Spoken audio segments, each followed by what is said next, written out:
Mukha ba sumobra yung Korte Suprema dito po sa kanilang desisyon sa pagpabor dito kay Sara Duterte? Nasobrahan ba sila rin sa mga paliwanag?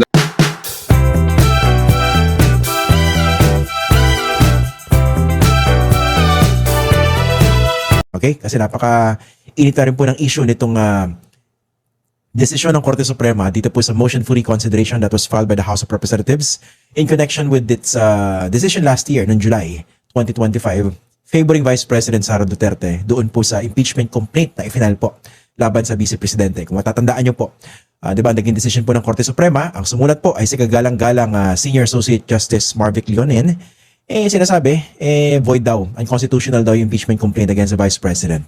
Okay? And may mga Senate na dahilan doon sa original decision, pero i-compare natin yung original decision ng Supreme Court dito po sa kanilang decision, dito naman po sa motion for reconsideration. We will try to identify certain inconsistencies or certain changes that might have a serious impact in impeachment cases that might be filed against impeachable officials in the future. Including ito po, no? Meron dalawang impeachment complaints against President pasensya na po sa mga kaibigan natin DDS, no? Laban po dito kay President Ferdinand Bongbong Marcos Jr. Ang makakasama po natin, isa pong profesor ng batas. Dati po siyang nagsilbi sa Commission on Elections. And of course, isa po siya sa mga sumulat ng ating kasalukuyang konstitusyon. He was a member of the 1986 Constitutional Commission. I'd like to welcome again to our program si Attorney Rene Sarmiento. Magandang gabi po, and thank you for joining us again dito po sa Facts First. Magandang gabi, Christian. Magandang gabi po sa mga nanonood ng ating programa at nakikinig po at nagpapakita ng interest dito po sa issue ng impeachment. Okay. I remember nung una po tayo nag-usap tungkol po dito sa desisyon ng Korte Suprema sa impeachment case. Nabanggit niyo po yung judicial overreach. Sumobra yata yung ginawang pagkilos ng Korte Suprema to the point na nakailam na doon sa dapat trabaho po ng Kongreso, in particular the House of Representatives. Do you still feel the same way after reading the decision or ruling on the motion for reconsideration? Yes, I still affirm, Christian, about this judicial overreach. That decision is, to me, very saddening with due respect to the Supreme Court. And why do I say judicial overreach or even judicial lawmaking or judicial amendment of the Constitution? Christian, apat po ang paraan to amend the Constitution. Ano po ito? Constitutional Convention, Constituent Assembly, Initiative, or Constitutional Commission, as in the case of the drafting of the 87 Constitution. Now, what happened in this case is that hindi po sinunod ang apat na ito ng ating Korte Suprema. Pagkos sila po ay resorted, again with due respect to judicial lawmaking or judicial amendment ng ating saligang batas. Christian, bakit ko sinasabi po ito? Unahin po natin yung word na initiation. Malinaw po sa kasong Francisco versus House na kung saan kinuha ang desisyon mula sa opinion o diskusyon sa Constitutional Commission of 1986. At sa kaso yan, naging amicus curiae si Father Bernas at si Commissioner Regalado na kasamahan ko sa Constitutional Commission sa Concor 86. Ano po ang sabi nila? Sabi ng dalawang kagalang-galang na mga abogadong ito, isang dekano na isang law school at isang membro ng ating Korte Suprema. When we say initiation, hindi lang po filing, kundi referral to the Committee on Justice. Napakalinaw po sa Francisco at ginamit extensively ang opinion ng dalawa. At ang sabi ng Korte Suprema, this was lucidly explained by these two constitutionalists. Ngunit dito po sa ating bagong desisyon sa kasong Duterte versus House, sapat na po yung hindi na refer at pag hindi na refer, that will the dismissal of the case. Ito po ay pagbabago sa intensyon ng mga framers ng Constitution na Christian, malaking pagbabago po. At malaking pagbabago po sa desisyon ng Korte Suprema sa dalawang desisyon, sa Francisco at sa Gutierrez versus House of Representatives. That's why sinasabi ko po, Christian, na they resorted to judicial lawmaking or judicial overreach, pagmamalabis, na sana po hindi po nangyari, although with due respect to the Supreme Court being the highest tribunal. At pangalawa, Christian, yung pagbabago ng ibig sabihin ng session. Session days, yes. Session days. Sa Francisco, batay po sa kanilang diskusyon, it refers to legislative days, hindi po calendar days.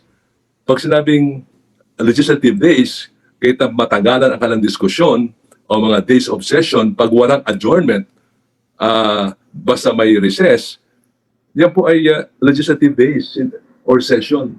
Hindi po pinagbatayan ang calendar days sa pagdesisyon dito sa Francisco at sa Gutierrez. So malaking pagbabago po yan ng Christian dito po sa bagong desisyon. At pangatlo po, yung third mode Christian, na even after or second mode, yung verified information ay na-endorse or na-file, verified complaint na file na House of Representatives, one-third of them, still it has to be referred to the Committee on Justice. So, again, pagbabago po ito ng ating saligang batas. And finally, on the meaning of due process of law, nadagdagan po yung requirements. Dati po, 7 o 5 sa original decision noong June or July. Ngayon po, 3 na lang. So, nagbabago-bago ang Korte Suprema. So, ibig sabihin, rules are being changed.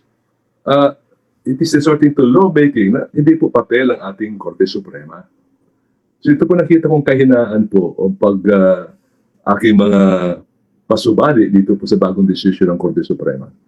Okay, isa-isahin po natin ang apat yung mga punto na ito rin namin yung observation na marami po na tumunghay dito sa decision sa motion for reconsideration. Yung initiation, session days, yung second mode, na nabawasan na, di ba? Naging 2 na lang po yata yung nare-require nilang additional when it comes to, kasi una, 5, hindi po ba dun sa kanilang July 2025 decision. Tapos yung pangatlo yung meaning ng due process. Itong sinasabi po ninyong judicial lawmaking or legislation, how can this be corrected when they are the final arbiters or interpreters of the law?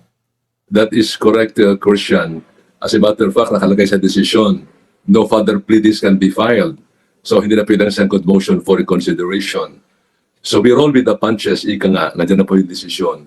So, paano mababago po ito, ang desisyon na ito? Well, nagmungkahi po ang ating Senate President about amending the Constitution. Isang paraan po yan, no? To remain true to the intention of the framers of the Constitution, strictly abide by the Constitution. At, well, of course, pangalawa po, as in the U.S. Supreme Court, para mabago ang komposisyon, nag-appoint po ng bagong Supreme Court Justices ang ating Presidente Franklin Delano Roosevelt. No? So, medyo mahabang proseso po ito, Christian, but in the meantime, we live with the decision of the Supreme Court.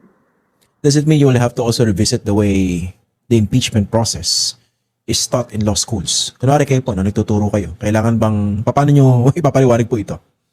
Ay, totoo po yan, Christian, no? Malaking pagbabago po sa pagtuturo ng mga profesor sa batas. So, pagpapaliwanag na itong sinasabi na sa Ligang Batas, ito naman ang sinasabi ng ating Korte Suprema, ano ang susundin? Medyo napakahirap po ipaliwanag po, Christian, no? Because we have the arbiter, we have the interpreter, at the same time we have the Constitution. Pero malinaw po sa rules on interpretation ng ating saligang batas. What is the intent of the framers of the Constitution? Ano pong intensyon? At ano pong lingwahe ng Constitution na dapat pagbatay ng interpretation? Sa intention po, napakalinaw po no? Batay sa discussion sa Concon of 86. Initiate means filing and referral to the Committee on Justice. Without referral, wala pong initiation, Christian. So, there is a collision of two contending forces. The Constitution is the fundamental law. The Supreme Court has to abide by the fundamental law. Ito po isang tanong, alam ko marami rin may agam-agam dito. No? Mukha ba sumobra yung Korte Suprema dito po sa kanilang desisyon sa pagpabor dito kay Sara Duterte? Nasobrahan ba sila rin sa mga paliwanag?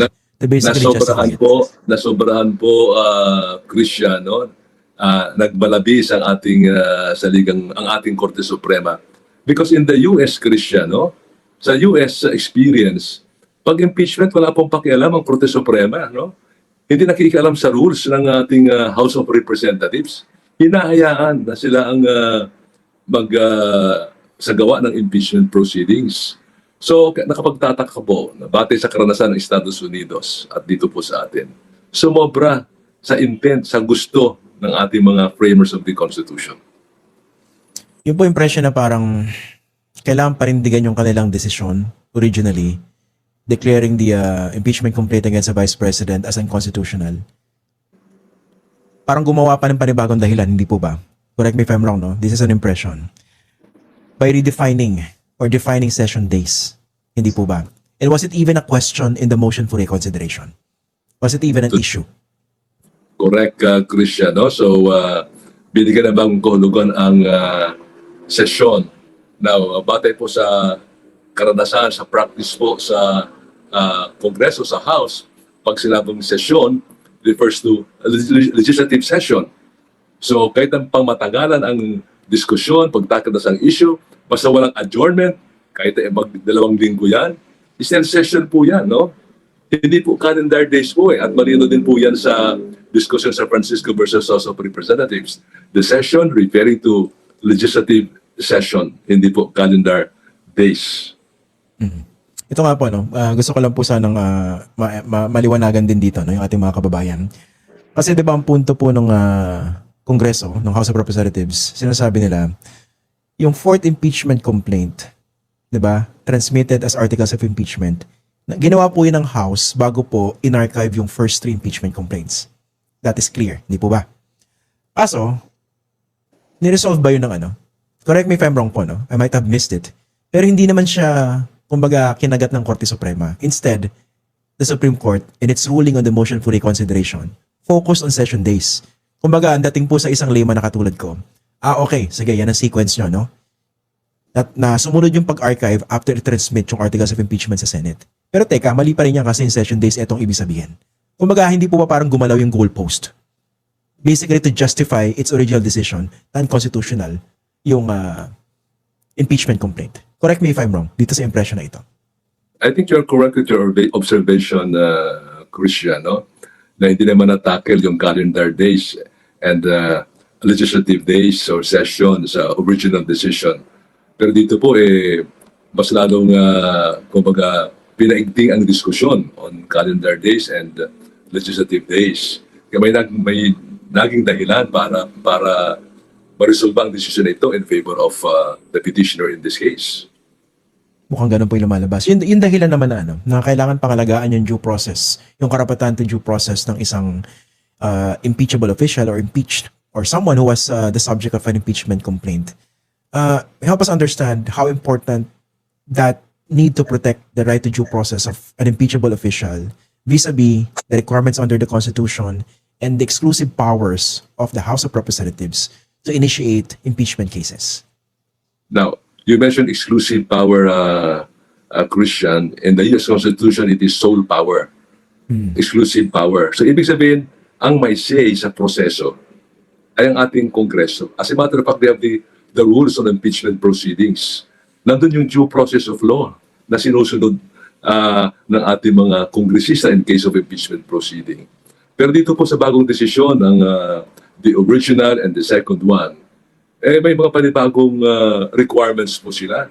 Ang pagtataka, yung dating 5 sa original, naging 3, nabawasan pa. So, ibig sabihin, papago-bago ang ating Korte Suprema. Where is the stability of laws sa ating bansa kung papago-bago? Is this not rule-making or law-making na kanilang ginagawa? So, for instance, sa Christian, isang pagbabago din para to comply with the due process of law under the new decision. After the referral, after the action of 1/3 of the members of the House, which is the second mode, still, the verified complaint or articles of impeachment have to be referred to the committee. Wala naman sa Constitution yan. Wala sa saligang batas yan. The moment na-endorse o na-affirm o na-file ng 1/3 of the members of the House, diretso po sa Senado yan. And forthwith, the Senate has to conduct the proceedings on impeachment. So, papago-bago at naladagdagan ang requirements of due process of law. But in fact, itong prosesong ito was effective yung impeachment of President Joseph Estrada, Chief Justice Corona. Ito po yung sinusunod. And no one question the due process of law in these 2 impeachment complaints. Yung pong doctrine of operative fact, hindi po siya pinatulan ng Korte Suprema dito sa kanilang desisyon sa motion for reconsideration. Do you find that acceptable? Well, ang sinasabi ng Korte Suprema tungkol sa doctrine of operative fact, kung isang batas ay isang found out to be unconstitutional, all the acts that were committed before the declaration of unconstitutionality should be declared valid if it will cause chaos or iniquity. Ibig sabihin, kahit na unconstitutional yan, yung epekto niyan will be considered valid and operative. So, sabi ng Korte Suprema, hindi pwedeng gamitin ang doktrinang ito. Kung unconstitutional from the beginning at ang nag-i-invoke ay yung gumawa ng unconstitutional act ng law or executive action, they cannot invoke the doctrine of operative fact. Well, para sa akin po, Christian, I have my reservations again on the statement of the Supreme Court because sa ibang kaso ng Korte Suprema, for instance, yung doon sa tungkol sa that case, Araulio versus Secretary Abad, this doctrine was invoked, doctrine of operative fact. Ginamit po ng respondent po ito ng administration at the time. And it was honored by the Supreme Court. Yung epekto po ng executive action nila on the DAP was considered valid. So applying that, ibig sabihin kung unconstitutional man yung sa umpisa ang ginawa ng House of Representatives dito sa impeachment proceeding, because it has started and the effects are already there, dapat tuloy-tuloy na. So that should have been applied in this case, this doctrine of operative fact. Dito po sa sinabi ng Korte Suprema when it comes to when an impeachment complaint is deemed initiated, how would that affect impeachment complaints in the future, or including the 2 impeachment cases filed against the president now? Christian, with much difficulty. With this new ruling, I think it will emasculate, render ineffective, this powerful tool to exact accountability. With all these requirements, exacting requirements, mahihirapan na po ang pagsulong impeachment proceeding or complaint sa House of Representatives. So, yung intensyon ng framers of the Constitution that it should be a powerful tool to exact accountability, ito po ay malaking kabawasan sa tool na yan na binabanggit ng ating Constitutional Commission of 1986. Ito may mga nagtatanong po dito sa viewers natin, no? Paano raw ba ikaw correct itong pagkakamali na ito, quote-unquote, by the Supreme Court? Ay, ito, sabi niya, wala bang pwedeng magtama sa pagkakamali ng Supreme Court? Tao lang din lang yung mga yan, no? Ito po yung pinaliwanag kanina ni Attorney Sarmiento. Pero may mga iba nagpo-float ng idea na, bakit hindi yung mga Supreme Court justices ang i-impeach? What do you think of that route? Medyo magulo rin yun, syempre, di ba? Pero can they be impeached? Can that be cited as a reason for making decisions like this? Impeachable po ang ating members of the Supreme Court. Ang impeachable officials would be the President, the Vice President, Supreme Court Justices, members of the Constitutional Commission, yung tatlong Constitutional Commission, COMELEC, COA, and the Civil Service, and the Ombudsman. Now, if this is a violation of the Constitution, sabihin natin, betrayal of the public trust. Betrayal of the public trust. Which is broad. I can say definitely yes, Christian. Pwede mo explore. Pwede mo explore, Christian, on the matter of betrayal of public trust as a ground to impeach an impeachable official. Linawin ko lang po, no, yung sagot po ni Attorney Sarmiento, ano lang yan, in response to questions coming from some of our viewers. Hindi siya necessarily nag-advocate na impeach yung mga Supreme Court justices. No? Ayoko naman, I don't want to get you into trouble because you're just responding to a question. Tama po ba? Yeah, totoo po yan. No? May kahirapan to impeach our Supreme Court judge. Malaking discussion po yan. Will it constitute violation of the Constitution? Will it constitute betrayal of the public trust? Mukhang malalim at mahabang discussion dyan, Christian. That's why I think I would not advocate impeaching our Supreme Court justices.